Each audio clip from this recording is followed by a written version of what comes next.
স্বাগত জানাচ্ছি খাতুনগঞ্জ থেকে মতিঝিলের সাথে আছে আমি শামীম জাহেদি। কর্মক্ষেত্রে সফলতা নিয়ে আসে দক্ষতার স্বীকৃতি, এছাড়া প্রতিষ্ঠানের দেওয়া বিভিন্ন সুবিধাও প্রমাণ করে কাজের সাফল্যের। কিন্তু এই স্বীকৃতি সাফল্যের ছোঁয়া সবাই পায় না, আর এই জন্য প্রয়োজন সুনির্দিষ্ট কিছু গুণাবলী। আজ আমরা আলোচনা করব কর্মক্ষেত্রে সাফল্যের উদযাপন নিয়ে। এই নিয়ে কথা বলতে আমার সাথে স্টুডিওতে রয়েছেন Bangladesh society for human resource ম্যানেজমেন্টের প্রেসিডেন্ট এবং ICT-DRB মানব সম্পদ বিভাগের প্রধান মোশাররফ হোসেন এবং ফেডেক্স জিএসপির group HR head MA Mannan. জনাব মান্নান এবং জনাব মোশাররফ হোসেন, আপনাকে স্বাগত জানাচ্ছি অনুষ্ঠানে। কেমন আছেন আপনারা? ধন্যবাদ, ভালো আছি। জনাব মোশাররফ হোসেন, আপনাকে দিয়ে আমরা শুরু করতে যাচ্ছি। আমরা বলছি আজকে আলোচনা করতে যাচ্ছি আমরা কর্মক্ষেত্রে সাফল্যের উদযাপন। একটা কর্মক্ষেত্রে বিভিন্ন রকম সাফল্য আসে, ছোট সাফল্য, বড় সাফল্য, ব্যর্থতাও আসে, কিন্তু সাফল্যের উদযাপনটা খুব জরুরি। এবং এটা বলা হচ্ছে যে এর ফলে কর্মক্ষেত্রে দক্ষতা বৃদ্ধি পায়, করবার প্রবণতা বৃদ্ধি পায় এবং সর্বোপরি একটা প্রতিষ্ঠানের ব্যবসায়িক লাভ বেশি হয়। কি হবে? ধন্যবাদ। এই ধরনের একটা টপিক নিয়ে আমার জানা মতো আপনারাই প্রথম একটা প্রোগ্রাম করছেন, সেজন্য আপনাদেরকে প্রথমেই আমার পক্ষ থেকে, আমাদের অ্যাসোসিয়েশনের পক্ষ থেকে আপনাকে ধন্যবাদ। এই বিষয়টা আসলে সবাই রিকগনাইজ করেন। একটা বিষয় দেখতে হবে যে আপনি বিজনেস অর্গানাইজেশনের কথা বলছেন। Business organisation survive on profit, absolutely. এবং প্রফিট কে করে? This is the employee. Machine, equipments, resource কিন্তু প্রফিট এনে দেয় না।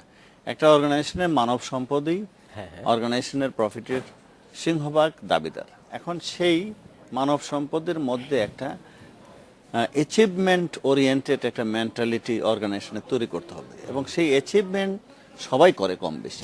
যিনি সর্বোচ্চ অ্যাচিভমেন্ট করেন তার বিষয়টা যদি প্রপার রিকগনিশন না করা হয় এবং অন্যদেরকে জানানো না হয় এবং এটা যদি উদযাপন না করা হয়, তাহলে সেই কিন্তু ভবিষ্যতে আর সেভাবে হার্ড এফোর্ট দিয়ে কাজটা করতে চায় না। এখন তাকে যখন নাকি রেকগনাইজ করা হয় এবং তার সাকসেসটাকে উদযাপন করা হয় অফিসে, এতে তার উদ্দীপনা, কমিটমেন্ট, ডেডিকেশন দ্বিগুণ হয়ে যায়। পাশাপাশি অন্যরা যারা আছেন তাদের মধ্যেও কিন্তু একটা প্রতিযোগিতার সৃষ্টি হয় যে উনি পারলেন, আমি পারবো না কেন, এবং তাতে করে একটা কম্পিটিটিভ ওয়ার্ক এনভায়রনমেন্ট সৃষ্টি হয়, এবং তাতে করে ডিপার্টমেন্ট, অর্গানাইজেশন সবাই বেনিফিটেড হয়।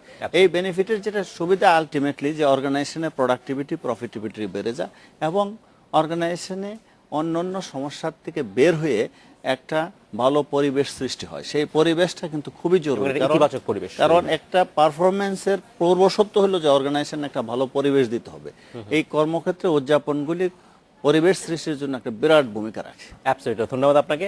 যেটা MA মান্নান, আপনাকে জানতে চাচ্ছি যে কি ধরনের উদযাপনের মানে ধরনটা কেমন হতে পারে? ওয়ার্ক প্লেস আমি যদি বলি সেটা কেমন হতে পারে, সেটা কি হবে? থ্যাংক ইউ শামীম ভাই। জি, এই ওয়ার্কপ্লেস সেলিব্রেশন, এটার যে ইম্পর্টেন্স আমি একটু ওই লাইটে বলে আসছি, তাহলে সুবিধা হবে। আমাদের যে HR-এর যে চ্যালেঞ্জগুলা, একদম লেটেস্ট যে চ্যালেঞ্জ, অনেক চ্যালেঞ্জ আছে, তার মধ্যে আমরা তিনটাকে খুব বেশি ইম্পর্টেন্স দেই। তার মধ্যে হলো আপনার এমপ্লয়ি টার্নওভার, এমপ্লয়ি এনগেজমেন্ট এবং আপনার সাকসেশন প্ল্যানিং। এই তিনটা খুবই ইম্পর্টেন্ট। তো এই তিনটা বিষয়কে যদি অ্যাড্রেস করতে যান, তাহলে ওয়ার্কপ্লেস সেলিব্রেশনটা খুবই ইম্পর্টেন্ট। এটা আমার শুধু কথা না, আপনারও কথা না, আমাদের কথা না। আসলে এই বিষয়ে ওয়ার্ল্ড ওয়াইড প্রচুর অর্গানাইজেশন কাজ করেছে, মানে সার্ভে করেছে, রিসার্চ করেছে। সেই সার্ভে রিপোর্টগুলো যদি আমরা দেখি, এবং যেমন SHRM যেটা আছে আর কি, society for human resource management, then council of communication management, এদের রিপোর্টগুলো যদি দেখেন, তাহলে তারা প্রমাণ করেছে, বিভিন্ন প্র্যাকটিক্যাল যারা আছে তাদের বিভিন্ন ইন্টারভিউ করে তাদের মতামত নিয়ে, যে এই ওয়ার্কপ্লেস সেলিব্রেশনটা অনেক বেশি ইম্পর্টেন্ট। এখন প্রশ্ন হলো, যদি এত ইম্পর্টেন্ট হয়, তাহলে এইটা আমরা কেন বেশি বেশি করে করি না? এইটা হলে প্রশ্ন, এই প্রশ্নটা এসে যায়। আসলে এটা অনেকের ধারণা নাই। ওয়ার্কপ্লেস সেলিব্রেশন বলতে মনে করে বোধহয় এখানে খুবই এক্সপেন্সিভ, এখানে একটা বড় বাজেট দরকার। আসলে এই ধারণাটা ঠিক না। ওয়ার্কপ্লেস সেলিব্রেশনটা অ্যাট নো কস্ট, কোনো খরচ ছাড়াই এটা, এবং লার্জলি, এবং এটার ফলও অনেক বেশি। লাইক আপনি হাসি দিয়ে কথা বলতে, অথবা কেউ কোনো ভালো কাজ করছে আপনি নোটিশ করতে হাসি দিলেন, একটা just you can give a smile at him, কোনো তো খরচ লাগে না, কিন্তু আপনি একটা একটা productivity থ্যাংক ইউ বাড়ে। নোট, থ্যাংক ইউ বললেন খুব এটাও একটা- আন্তরিকভাবে, এটাও একটা, বাট ইট celebration হ্যাজ হতে টু বি পারে। From heart. আচ্ছা। দ্যাট ইজ এ কসমেটিক হলে কিন্তু কাজ করে না, জানে যে ওই কথাটা বলেছে এটা কসমেটিক। absolutely. একটা বলি, যেমন এই যেমন এটা যেটা বললেন যে আমি বলছি যে নো কস্টে অনেক ওয়েজ আছে, হ্যাঁ। লিটিল কস্টে অনেক আছে, লিটিল মোর কস্টে আছে, আচ্ছা। কিছুটা এক্সপেন্সিভ ওয়েতে আছে। আমরা সেই বিষয়ে আপনার কাছে অর্থাৎ ওয়ার্কপ্লেস সেলিব্রেশনের অনেক ওয়েজ এন্ড Way মিনস আছে। আমরা সেই বিষয়ে আপনার কাছে পরে আসবো, তার আগে নিব আমরা 1 মিনিট Sure. একটি বিরতি। শিওর। আমরা নিচ্ছি একটি 1 মিনিটের বিরতি। শুরু করছি আবার আলোচনা। জনাব মোশাররফ হোসেন, আপনার কাছে জানতে চাচ্ছি যে এই যে ওয়ার্ক প্লেস সেলিব্রেশন, এটা একেবারে নতুন ধারণা তা না, কিন্তু ওয়াইডলি বাংলাদেশের কর্পোরেট হাউস বা ব্যবসা প্রতিষ্ঠানে ব্যবহৃত হয় না। কিন্তু এটাকে আসলে আমরা যদি কর্পোরেট কালচার অংশ করতে চাই, আমাদের সংস্কৃতি অংশ করতে চাই কর্মক্ষেত্রে, তার জন্য আসলে কি করা যেতে পারে? ধন্যবাদ, আপনি খুব ভালো কথা বলছেন। পরিচয়ের সময় বলছেন, নিশ্চয়ই দর্শকরা জানেন আমি আইসিডি ডেরবিতে কাজ করি এবং আইসিডি ডেরবি ওয়ার্ল্ডের number 1 health and population research organisation. It's a proud organisation for Bangladesh. আমি আমার এখানেও এবং অন্যান্য জায়গায় যেখানে আমরা কাজ করেছি সেটা দেখছি যে আসলে এটা একটা ম্যানেজমেন্টের একটা মাইন্ডসেট লাগবে। কারণ এই কিছু জিনিস আছে অর্গানাইজেশনের টপ ডাউন, কিছু আছে বটম আপ। এই যে বিষয়গুলি যে একটা উদযাপন করা, রিকগনাইজ করা, এই বিষয়টা কিন্তু যদি উপরের কর্তৃপক্ষ যারা আছে তারা যদি না চায়, এটাকে কিন্তু নিচে যারা আছে তারা কিন্তু সাহস করে করতে পারবে না। এটা একটা বিষয়। সেই জন্য বহু অর্গানাইজেশনে কিন্তু এই কালচারটা ওইভাবে তৈরি হয় না। 2 নাম্বার বিষয় হলো যে আপনি কি উদযাপন করবেন সেইটা আইডেন্টিফাই করার একটা ব্যাপার আছে। আমি তো বেস্ট পারফরমেন্স বা বেস্ট একটা কোনো অ্যাচিভমেন্ট, Right. ইনোভেশন করবেন, তাহলে অর্গানাইজেশনে একটা সিস্টেম থাকতে হবে যে আইডেন্টিফাই যে কোন এমপ্লয়িরা কি অ্যাচিভমেন্ট করছেন, ইনোভেশন করছেন, ডিসকভারি করছেন, যেটা অর্গানাইজেশনের বিজনেসে ভ্যালুয়েট করছেন। Right. তাহলে দুইটা জিনিস একসাথে লাগে। একটা হলো যে you have to have a system to identify যে who is the best performer. আপনাকে সবাইকে তো সবাইকে তো উদযাপন করতে পারবেন যাবেন না, সম্ভব না। আরেকটা হলো যে যেমন ধরেন যে ম্যানেজমেন্ট এটা চায় কিনা। যেমন আমি আইসিডির কথা বলতেছিলাম, আমরা কিন্তু আজকেও আমাদের একজন এমপ্লয়ির বার্থডে ছিল, সেটা আমরা উদযাপন করেছি, উদযাপন কারণ করতে সে তাহলে ভালো বোধ করছেন এবং তাতে করে তার কর্মস্পৃহা বাড়ছেন, অন্যদের বাড়ছেন।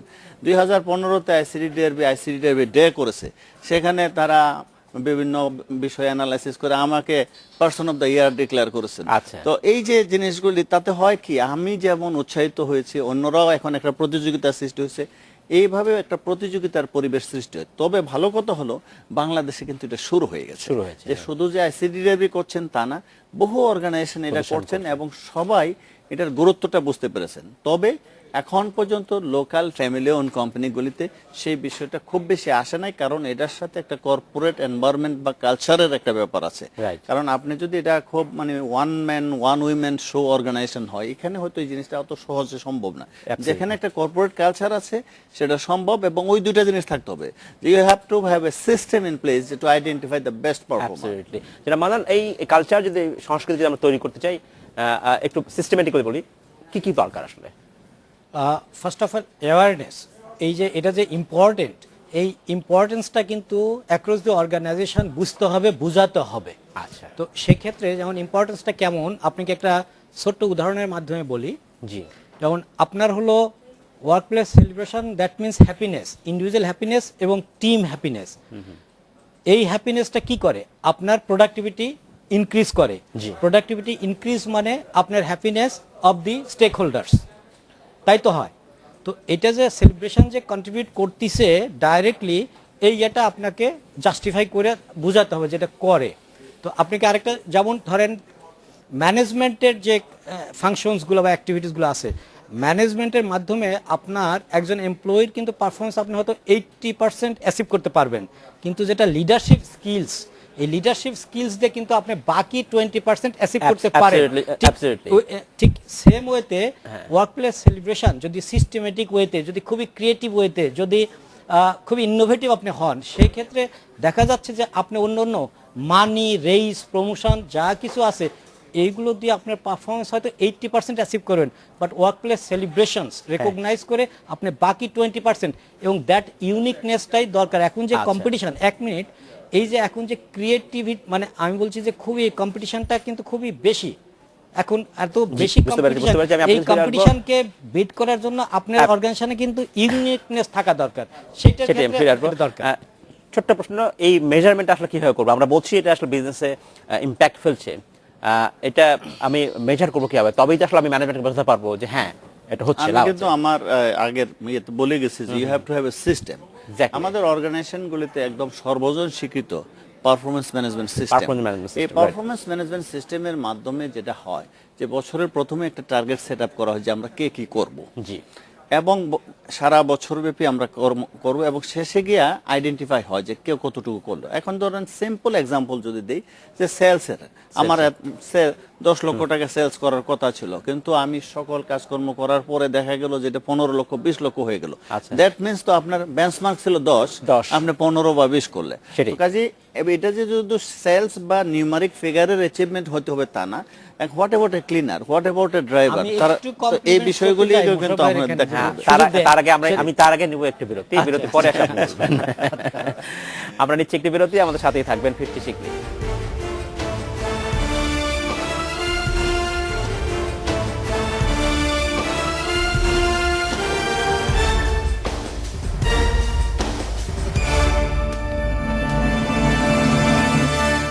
স্বাগত আরেকবার খাতুনগঞ্জ থেকে মধুশিলা। আজ আমরা আলোচনা করছি কর্মক্ষেত্রে সাফল্যের উদযাপন নিয়ে। এই নিয়ে কথা বলতে আমার সাথে স্টুডিওতে রয়েছেন Bangla society for human resource ম্যানেজমেন্টের প্রেসিডেন্ট এবং ICDDR মানব সম্পদ বিভাগের প্রধান মোশাররফ হোসাইন এবং FedEx GSP group HR head MM Mannan. জনাব মান্নান এবং জনাব মোশাররফ হোসাইন, আপনাকে স্বাগত জানাচ্ছি। শুনে আরেকবার জনাব MM মান্নান, আপনার কাছে আমি জানতে চাচ্ছি, আপনি বিরতিটা আগে বলতে চাচ্ছিলেন যে আমি জানতে চাচ্ছিলাম যে এই যে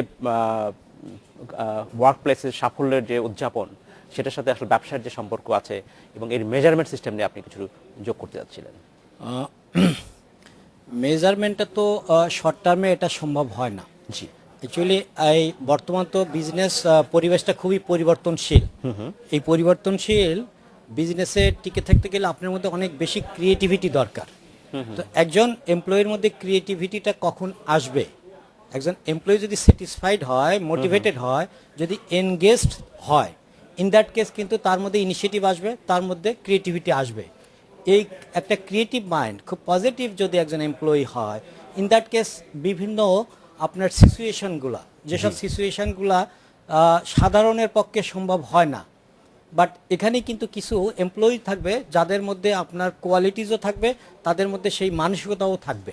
তো এই যে মানে আপনার একটা হলো রেজাল্ট, আরেকটা হলো যে সাইকোলজিক্যাল যে ব্যাপার, বিহেভিয়ারাল যে অ্যাসপেক্টস, এটা কিন্তু এই যে ওয়ার্ক প্লেস যে সেলিব্রেশন, এইটার মাধ্যমে অনেক বেশি পজিটিভ করা যায়, অনেক বেশি ইমপ্রুভ করা যায়। জি। মানুষ টাকার জন্য একটা পর্যায় পর্যন্ত কাজ করে, কিন্তু রেকগনিশন, অ্যাপ্রিসিয়েশন, এইটার জন্য কিন্তু অনেক বেশি কাজ হয়। মানি ইজ নট এভরিথিং, একটা কথা আছে। এবং এটাও প্রমাণিত যে এই যে মানি বা যেটা বলবো প্রমোশন, এগুলোর চেয়েও অনেক ক্ষেত্রে অ্যাপ্রিসিয়েশনটা অনেক বেশি কার্যকরী। এটা আমার মুখের কথা না, এটা কিন্তু যারা রিসার্চ করে, যারা এটা নিয়ে অ্যানালাইসিস করছে, তাদের কিন্তু এটা রিসার্চ রিপোর্টে বলে, ফাইন্ডিংসে আমরা পড়ে পড়ে জানি।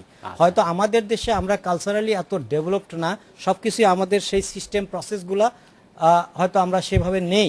সেই কারণে আমরা হয়তো ডাইরেক্ট যে প্রশ্নটা করছেন যে বিজনেসে ইম্প্যাক্টটা কতটা, এই মেজারমেন্ট টুলটা হয়তো ডাইরেক্ট আমি কোনো কিছু এখানে রেফার করতে পারছি না, বাট ইনডাইরেক্টলি আমরা যেটা ফিল করি, যেটা আমাদের, যেটা অবশ্যই এটাতে পজিটিভ। এবং একটা বিজনেস যদি সাস্টেইনেবল হতে চান, তাহলে এটা বিভিন্ন অবশ্যই প্রতিযোগিতামূলক জায়গায় যদি আপনি সামনে থাকতে চান, তাহলে ডেফিনেটলি আপনার এমপ্লয়িকে গুরুত্ব দিতেই হবে। এবং একটা জিনিস শুধু এখানে শেয়ার করি, ওনার কাছ থেকে শেখা। ওনার আমি এই লাস্ট একটা প্রেজেন্টেশনে ছিলাম, একটা ট্রেনিং ক্লাস করছিলেন, সেইখানে আপনার হার্ভার্ড বিজনেস রিভিউ 4টা ফ্যাক্টরের কথা বলেছে, খুবই ইম্পর্টেন্ট বর্তমান বিজনেস ওয়ার্ল্ডে। সেটা হলো কস্ট, আরেকটা হলো কোয়ালিটি, আরেকটা হলো ফ্লেক্সিবিলিটি, আরেকটা হলো স্পিড। এই 4টা ফ্যাক্টরকে বেস করে আপনাকে বিজনেস করতে হবে। এর মধ্যে কস্টের কথা বলেছে, আপনাকে কস্ট কনসাস এবং মানে কম্পিটিটিভ হতে হবে। বাট এই স্যারের কস্ট আপনি কমায় কখনোই ভালো করতে পারবেন না। এই কষ্টের মধ্যে মানব সম্পদ, তো এই স্যারের কষ্টের মধ্যে work celebration one of the very important element. Okay, ধন্যবাদ আপনাকে। ফিরে আসবো যেন অ্যাপ্রিসিয়েশনের কথা বলছে বারবার, যে এমপ্লয়ি তার হায়ার ম্যানেজমেন্টের কাছ থেকে বা তার বসের কাছ থেকে সরাসরি অ্যাপ্রিসিয়েশন চায় এবং সেখান থেকে আসলে সেলিব্রেশন আসে। অ্যাপ্রিসিয়েশনটা আসলে এটা কি অনেকটা রিলেটিভ কিনা? অনেকেই বলেন যে না আমার বসটা পছন্দ করলেন না। তো এই ব্যক্তিগত পছন্দ অপছন্দকে কিভাবে এই অ্যাপ্রিসিয়েশন করা বা পারফরমেন্সকে ইভালুয়েট করার ক্ষেত্রে প্রতিবন্ধকতা হয়ে দাঁড়ায়? থ্যাংক ইউ, এটা খুবই গুরুত্বপূর্ণ বিষয়। আমি জানি না কতক্ষণ সময় আছে। জি। আমাদের বাংলাদেশের অর্গানাইজেশনের যে কালচারগুলি এবং দেশের কালচারগুলি, আমরা অ্যাপ্রিসিয়েশনের কালচার না, আমরা হলাম আমাদের যে ডেপ্রিসিয়েশন ভুল ধরার একটা কালচার। যেমন বেশিরভাগ অর্গানাইজেশনে যখন নাকি বলা হয় যে বস ডাকছে, বাই ডিফল্ট ধরে নিয়ে যে মনে হয় আমি কোনো একটা ভুল করেছি, নাহলে আমাকে ডাকলো কেন। তো এই প্রথম কথা হলো যে যদি অ্যাপ্রিসিয়েশনের কালচারটা যদি আমাদেরকে আনতে হয়, তাহলে অর্গানাইজেশনের মধ্যে একটা অ্যাপ্রিসিয়েটিভ ইনকোয়ারি, অ্যাপ্রিসিয়েটিভ একটা কালচার নিয়ে আসতে হবে। এবং সেটা আনতে গেলে আমি আগে যেটা বলছি যে এটা টপ ডাউন হতে হবে। এখন ধরেন আমি আমাদের অনেক জায়গায় দেখছি যে একটা ভালো কাজ করছেন, ধরে নেওয়া হয় যে ইট ইজ গ্যারান্টেড, তুমি তো করবাই। যখন নাকি কাজটা অত ভালো হলো না, তখন আমার উপর ঝাঁপায় পড়া হলো যে এইভাবে করলে তো হবে না, এটা তো আমি চাই নাই, এটা না সেটা না। তো আমাদের যেটা করতে হবে, ইন মোস্ট কেসেস অর্গানাইজেশনে কিন্তু বেশিরভাগই মানুষ ভালো কাজ করে, প্রত্যেকটা ভালো কাজেরই একটা রিকগনিশন দেওয়া যায়। এবং আমাদের আরেকটা ভ্রান্ত ধারণা যে রিওয়ার্ড রিকগনিশন মানে হলো টাকা। 70 to 80% rewards and recognition is non monetary. Thank you, তারপরে একটা অ্যাপ্রিসিয়েশন, একটা handshake, publicly recognising, phone call বা একটা ফ্লাওয়ার বুকে, এইগুলি কিন্তু সফট। এবং এই বিষয়টা আমাদের কালচারে খুব একটা নাই, না থাকার জন্য দেখা গেছে কি আমাদের দেরি করলেন কেন, নেন ওয়ার্নিং লেটার নেন, 3 দিন আসছেন না, একটা একদিনের বেতন পাবেন না। এই জাতীয় কালচার থেকে আমাদের বের হয়ে এসে অ্যাপ্রিসিয়েটিভ কালচারে চলে আসতে হবে। এবং মানুষ ভুল করবেই, এবং ভুলটাকে 2 ভাগে ভাগ করতে হবে। একটা হলো যে ইন্টেনশনাল মিস্টেক নাকি আনইনটেনশনাল। ইন্টেনশনাল মিস্টেক হলে অবশ্যই এটার একটা কনসিকুয়েন্সেস আছে, কিন্তু আনইনটেনশনাল মিস্টেককে অ্যাপ্রিশিয়েট করতে হবে। Because when people do unintentional mistake, when they try to do something good for the organization. আপনি বলছেন কিছু নন এক্সপেন্সিভ এবং এক্সপেন্সিভ ওয়ে আছে। এক্সপেন্সিভ ওয়েটা কি, এটা একটু জানার ইচ্ছা হচ্ছে। এক্সপেন্সিভ ওয়ে তো যদি বেশি এক্সপেন্সের কথা বলেন, আপনাকে নতুন একটা ব্র্যান্ডের গাড়ি দিতে পারি, আপনার কন্ট্রিবিউশন যদি খুব সিগনিফিকেন্ট হয়। এইখানে একটা জিনিস বুঝতে হবে যে আপনি যে অ্যাপ্রিশিয়েট করতেছেন বা আপনি যে রেকগনাইজ করছেন, এই রেকগনিশনটা কিন্তু থাকতে হবে আপনার কন্ট্রিবিউশনের সাথে লাইন আপ থাকতে হবে। আপনি কত বেশি কোন কন্ট্রিবিউশনের জন্য কিভাবে অ্যাপ্রিশিয়েট করবেন, সেটার কিন্তু একটা চমৎকার একটা সিস্টেমেটিক ওয়েতে যেতে হবে। ওকে, দ্যাট মিনস আপনার যদি ইয়ারলি যদি রেকগনাইজ করি, অথবা ধরেন একটা লং টার্মের জন্য রেকগনাইজ করি, আফটার 5 ইয়ার্স গিয়ে দেখলাম যে শামীম সাহেবের এখানে কন্ট্রিবিউশনটা এত সিগনিফিকেন্ট যে তার কারণে আমরা বিজনেস অনেক বেশি লাভ পেয়েছি। আপনাকে নতুন একটা ব্র্যান্ডের গাড়ি দিয়ে দিলাম। আর কম ইয়ার মধ্যে ধরেন অনেক টাইপের গার্মেন্টস আইটেম থাকতে পারে যেটা কোম্পানির ব্র্যান্ডেড। ওকে, আপনার ইলেকট্রনিক গ্যাজেটগুলো আপনার কোম্পানি ব্র্যান্ডেড থাকতে পারে। আপনার স্পন্টেনিয়াস হতে পারে, আপনাকে লাঞ্চে নিয়ে গেল 5, ঠিক আছে, আপনাকে 5 স্টার নিয়ে গেল, আমরা সেটাই আশা করি। তবে আজকে আমাদের শেষ করতে হবে, সময়ের অভাবে। জনাব এমএ মান্নান, আপনাকে অসংখ্য ধন্যবাদ। জনাব মোশাররফ হোসেন, আপনাকে অসংখ্য ধন্যবাদ। আপনাকেও ধন্যবাদ, আপনার দর্শকদের ধন্যবাদ আমাদের বক্তব্য শোনার জন্য। বিষয়টা অনেক নতুন এবং এটা আমাদের এগিয়ে নিয়ে যেতে হবে। Thank you. এই ছিল আজকের মধ্যে খাতুনগঞ্জ থেকে মধ্যে ছিল, আমাদের সাথেই থাকবেন, দেখা হবে আবারও।